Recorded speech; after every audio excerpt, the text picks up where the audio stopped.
اللہ اللہ اللہ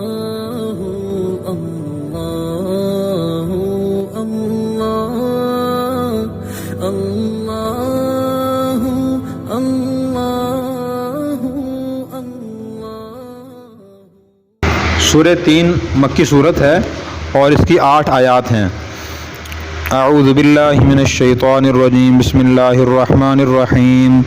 والتین والزیتون، واو کا معنی قسم ہے، التین انجیر کی، والزیتون اور قسم ہے زیتون کی، وطور سینین اور قسم ہے طور سینین کی یا طور سینا کی، وہذا البلد الامین اور قسم ہے اس امانت والے شہر کی، لقد خلقنا الانسان فی احسن تقویم، لقد یقیناً خلقنا ہم نے پیدا کیا الانسان انسان کو، فی احسن سب سے خوبصورت تقویم سانچے میں ڈھال کر، یقیناً ہم نے انسان کو سب سے خوبصورت سانچے میں ڈھال کر پیدا کیا ہے، ثم رددناہ اسفل سافلین، ثم پھر رددناہ ہم اس کو لٹا دیتے ہیں، اسفل زیادہ نیچا، السافلین نیچے والوں سے، پھر ہم اس کو زیادہ نیچے سے نیچے والوں میں کی طرف لٹا دیتے ہیں، الا الذین آمنوا وعملوا الصالحات فلہم اجر غیر ممنون، الا مگر الذین جو لوگ آمنوا ایمان لائیں، وعملوا الصالحات اور نیک اعمال کریں،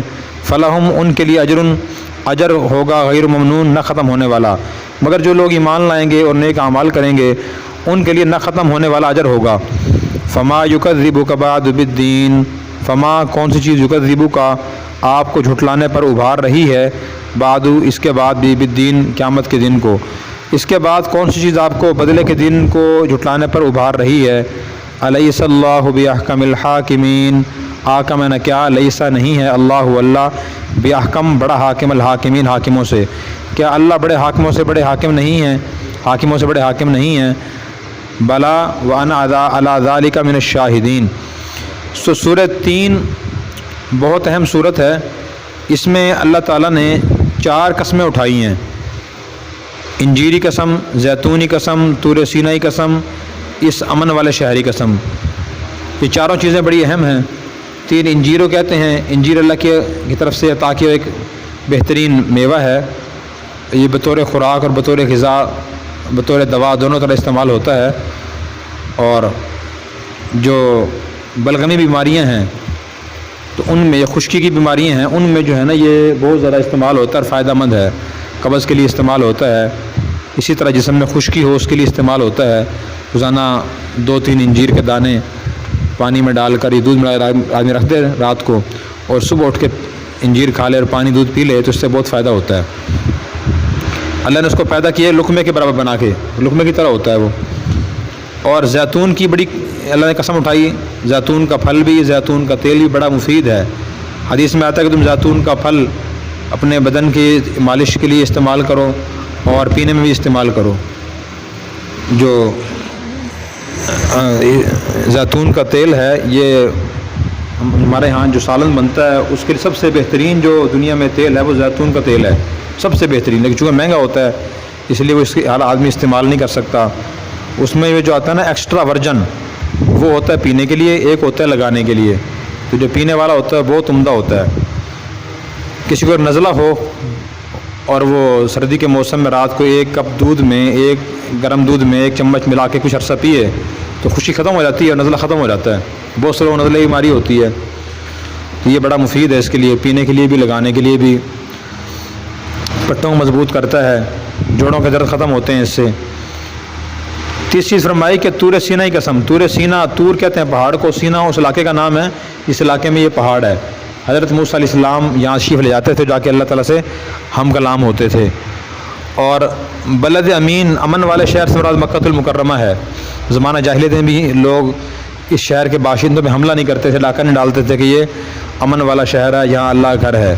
یہ 4 قسمیں اٹھانے کے بعد اللہ نے فرمایا لقد خلقنا الانسان فی احسن تقویم، ہم نے انسان کو سب سے خوبصورت سانچے میں ڈھال کر پیدا کیا ہے، اور واقعی انسان سیرت اور صورت دونوں لحاظ سے دوسرے جانوروں سے زیادہ خوبصورت ہے۔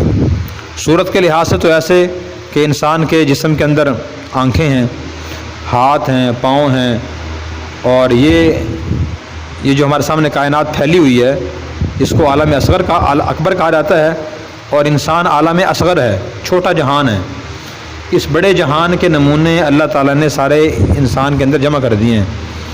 جیسے اس بڑے جہان میں ہمارے سامنے آسمان ہے، زمین ہے، پہاڑ ہے، مٹی ہے، اور اس پہ فصلیں پیدا ہوتی ہیں، نباتات ہوتی ہیں، تو اسی طرح اس زمین سے کہیں سے میٹھا پانی نکلتا ہے، کہیں سے کڑوا نکلتا ہے، کہیں سے کھارا نکلتا ہے، کہیں سے ٹھنڈا نکلتا ہے، کہیں سے گرم پانی نکلتا ہے، دھماکے ہوتے ہیں اس زمین کے اندر۔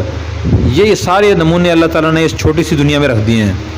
انسان کے جسم میں سر یہ آسمان کی طرح ہے اور پاؤں زمین کی طرح ہیں، اور آسمان میں روشنی کی دو چیزیں ہیں، سورج اور چاند۔ اللہ نے انسان کے جسم میں دو روشنی چیزیں رکھی ہیں، دو آنکھیں۔ اسی طرح انسان کا جو جسم کی ہڈیاں ہیں وہ پہاڑوں کی طرح ہیں۔ پہاڑوں کی وجہ سے زمین حرکت میں نہیں ہے، ایک جگہ کھڑی ہے۔ ہمارا جو جسم ہے وہ بھی ہڈیوں پہ کھڑا ہے، خاص ریڑھ کی ہڈی پہ کھڑا ہے۔ خدا نہ خواستہ اگر وہ ٹوٹ جائے تو سارا جسم انسان کا بے حس ہو جاتا ہے، حرکت نہیں کر سکتا۔ اور اسی طرح میں نے یہ عرض کیا تھا کہ جس طرح زمین سے فصلیں پیدا ہوتی ہیں، نباتات ہوتی ہیں، انسان کے جسم پر بال پیدا ہوتے ہیں، اور جسم کو آپ ذرا سا کھجائیں، کھجلی کریں تو مٹی نکلتی ہے، اس سے مٹی کی طرح نکلتی ہے نا جی، مٹی کی طرح پیدا ہونا شروع ہو رہا ہے، جسم سے ایک چیز جھڑتی ہے، یہ انسان کی مٹی، جسم جو مٹی کی طرح ہے۔ اور میں نے یہ عرض کیا تھا کہ اس سے پانی نکلتے ہیں زمین سے، مختلف قسم کے، انسان کے جسم سے پانی نکلتے ہیں۔ اسی طرح منہ سے جو لعاب نکلتا ہے وہ میٹھا ہوتا ہے، اور انسان کے جو کانوں سے پانی اگر آنا شروع ہو جائے تو وہ کڑوا ہوتا ہے، اور جب پتے میں پانی ہوتا ہے وہ کھارا ہوتا ہے، اور انسان کے آنکھوں سے آنسو نکلتے ہیں وہ نمکین ہوتے ہیں۔ اگر خوشی کے آنسو ہوں تو میٹھے ہوتے ہیں اور ٹھنڈے ہوتے ہیں، پریشانی کے آنسو ہوں غم کی وجہ سے تو وہ گرم ہوتے ہیں۔ اللہ تعالیٰ نے انسان کو اس چھوٹا سا نمونہ بنایا ہے بڑی بڑی کائنات کا، اور صورت کے لحاظ سے بھی خوبصورت اس طرح بھی ہے کہ سب سے خوبصورت چہرہ انسان کا ہے۔ اور جانوروں کو دیکھیں، آپ بکری کو دیکھیں، بھیڑ کو، گائے کو، اونٹ کو، گھوڑے کو، ان سب سے زیادہ خوبصورت انسان کی شکل ہے۔ انسان بولتا بھی ہے، سنتا بھی ہے، سمجھتا بھی ہے، سمجھاتا بھی ہے، اور دل و دماغ اس کے اندر اللہ نے رکھے ہیں، چیزوں کو یاد کر لیتے ہیں، حکمت اور دانائی ان کے اندر آتی ہے۔ انسان ہنستا بھی ہے اور جانور نہیں ہنستے۔ اور اسی طرح باطنی لحاظ سے دیکھیں تو یہ باطنی یہ چیزیں اس کے اندر آ گئی ہیں، حکمت، دانائی، علم حاصل کرنا، سیکھنا، سکھانا، فہم و فراست، باقی جانوروں میں چیزیں نہیں ہیں۔ عقل اللہ تعالیٰ نے انسان کو دی ہے، جس سے انسان بڑے پیمانے پہ استعمال کرتا ہے۔ پھر انسان کے سینہ، پیٹ اور دماغ کو دیکھیں، اندر ایک مشینیں کام کر رہی ہیں۔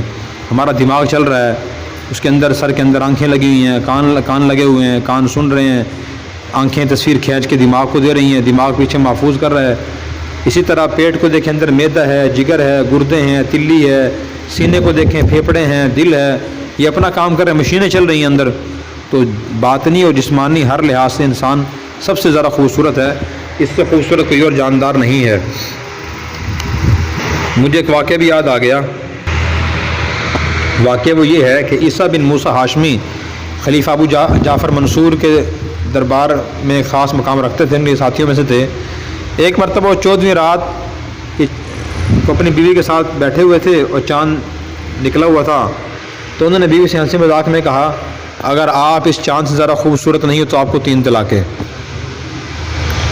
بیوی نے یہ بات سنی تو وہ اٹھ کے پردے میں چلی گئی، کہنے لگی آپ نے مجھے طلاق دے دی ہے، میں چاند سے زیادہ خوبصورت نہیں ہوں تو طلاق تو ہو گئی ہے۔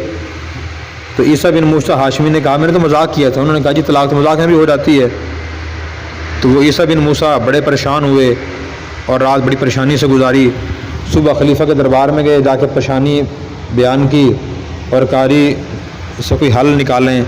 تو خلیفہ نے شہر کے علماء سے پتہ کرایا کہ اس مسئلے کوئی حل ہے، تو علماء نے کہا کوئی حل نہیں ہے۔ امام حنیفہ رحمۃ اللہ علیہ کے ایک شاگرد عالم دین بیٹھے تھے خاموش۔ خلیفہ نے کہا آپ کیوں نہیں فرما رہے حضرت، آپ بھی کچھ فرمائیں کہ آپ کے نظر کو اس کا حل ہے مسئلے کا تو بتائیں آپ۔ تو انہوں نے سورہ 3 پڑھنا شروع کی اور اس آیت پر پہنچے لقد خلقنا الانسان فی احسن تقویم، کہ اللہ نے چاہ قسم اٹھائے فرمایا کہ میں نے انسان کو سب سے زیادہ خوبصورت سانجھ ڈھال کے پیدا کیا۔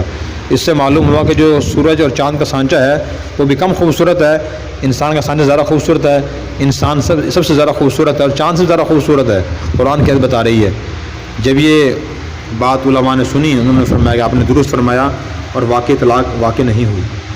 تو اللہ تعالیٰ نے قرآن کریم کے ایک ایک لفظ میں احسن میں، دیکھیں احسن نے مسئلہ حل کیا ہے، ایک ایک لفظ میں اللہ نے مسائل کا حل رکھا ہے، لیکن شرط ہے غور و فکر کرنا اور اس کو سمجھنا۔ جو سمجھتا ہے غور و فکر کرتا ہے اس کو اپنے مسائل کا حل قرآن کریم میں نظر آتا ہے۔ پھر اس کے بعد فرمایا پھر اس کو لٹا دیتے ہیں ہم نچلے سے نچلے لوگوں میں لٹا دیتے ہیں۔ اس کا مطلب یہ ہے کہ انسان جب جوان ہوتا ہے اس کے سارے اعضاء بڑے خوبصورت ہوتے ہیں، اور لیکن جب انسان بوڑھا ہوتا ہے پھر وہ بہت ہی کمزور ہو جاتا ہے، اور اتنا کمزور رہتا ہے کہ لوگوں میں بوجھ بن جاتا ہے، اپنے کام بھی خود انجام نہیں دے سکتا، سارے اعضاء کمزور ہو جاتے ہیں، آنکھ کمزور، بینائی کمزور ہو جاتی ہے، معدہ کمزور ہو جاتا ہے، ہاتھ پاؤں کانپنا شروع ہو جاتے ہیں، دماغ کمزور ہو جاتا ہے، چیزیں انسان کو یاد نہیں رہتی، اونچا سننے لگ جاتا ہے، لاٹھی کے سہارے بغیر انسان چل نہیں سکتا، اور پھر جانوروں سے ہی ایک طرح سے بدتر ہو جاتا ہے۔ جانور جتنے بھی ہیں وہ آخری وقت تک، موت تک اپنا کام کرتے رہتے ہیں، جانور دودھ دیتے رہتے ہیں، ان سے بچے پیدا ہوتے رہتے ہیں۔ جانور اگر بالکل نکارا ہو جائے تو لوگ اس کو ذبح کر کے اس کی گوشت کو بھی فروخت کر دیتے ہیں یا استعمال کر لیتے ہیں، ہڈیاں فروخت کر دیتے ہیں، کسی کام میں لے آتے ہیں، کھال ہی فروخت کر دیتے ہیں، سوائے انسان ہے وہ کسی کام نہیں آتا، اس کو دفن کر دیا جاتا ہے۔ لیکن پھر یہ فرمایا کہ یہ جو بے قیمت ہونا ہے یہ کافر اور نافرمان انسان کے بارے میں فرمایا ہے، الا الذین آمنوا وعملوا الصالحات، مگر جو لوگ ایمان لائیں اور نیک عمل کریں وہ اللہ کے ہاں ناکارہ نہیں ہوتے، بے قدرے نہیں ہوتے۔ حدیث میں آتا ہے کہ جب کوئی آدمی بوڑھا ہو جاتا ہے اور وہ جوانی والی عبادت انجام نہیں دے سکتا تو اللہ فرشتے سے فرماتے ہیں کہ جوانی میں جو یہ عبادت انجام دیتا تھا وہ آپ لکھتے رہیں نام اعمال میں۔ تو جتنا بندہ فربردار انسان، مسلمان انسان بوڑھا ہوتا ہے اللہ کے یہاں قیمت بڑھ جاتی ہے، اسی طرح مسلمانوں کے یہاں قیمت بڑھ جاتی ہے۔ آدمی اگر نیک ہو اس کی قیمت بڑھ جاتی ہے، کافر کی نہیں بڑھتی، تو اس کا اجر کبھی ختم نہیں ہوگا۔ جو نیک کام کرے گا ان کا ثواب ملتا رہتا ہے اسے، جو صدقہ جاری کے زمرے میں آتے ہیں۔ پھر اس کے بعد اللہ فرما رہے ہیں کافر انسان سے ان باتوں کو سننے کے باوجود کون سی چیز آپ کو قیامت کے انکار پر ابھار رہی ہے؟ الیس اللہ باحکم الحاکمین، کہ اللہ حاکموں کے حاکم نہیں ہیں؟ اللہ سب حاکموں سے بڑے حاکم ہیں۔ اور حدیث میں آتا ہے جب کوئی آدمی یہ آیت پڑھے تو یہ کہے بلا وانا علی ذالک من الشاہدین، کیوں نہیں میں بھی گواہی دیتا ہوں کہ واقعی اللہ حاکموں کے بھی حاکم ہیں۔ اللہ تعالیٰ ہمیں قرآن کریم سمجھ کر عمل کرنے کی توفیق عطا فرمائے۔ اور اگر آپ نے ابھی تک ہمارا چینل سبسکرائب نہیں کیا تو فوراً سبسکرائب کیجئے، ساتھ ہی بیل آئیکن پر کلک کریں تاکہ مزید آنے والی ویڈیو ہیں وہ آپ کو وقت پر ملتی رہیں۔ اللہ حافظ۔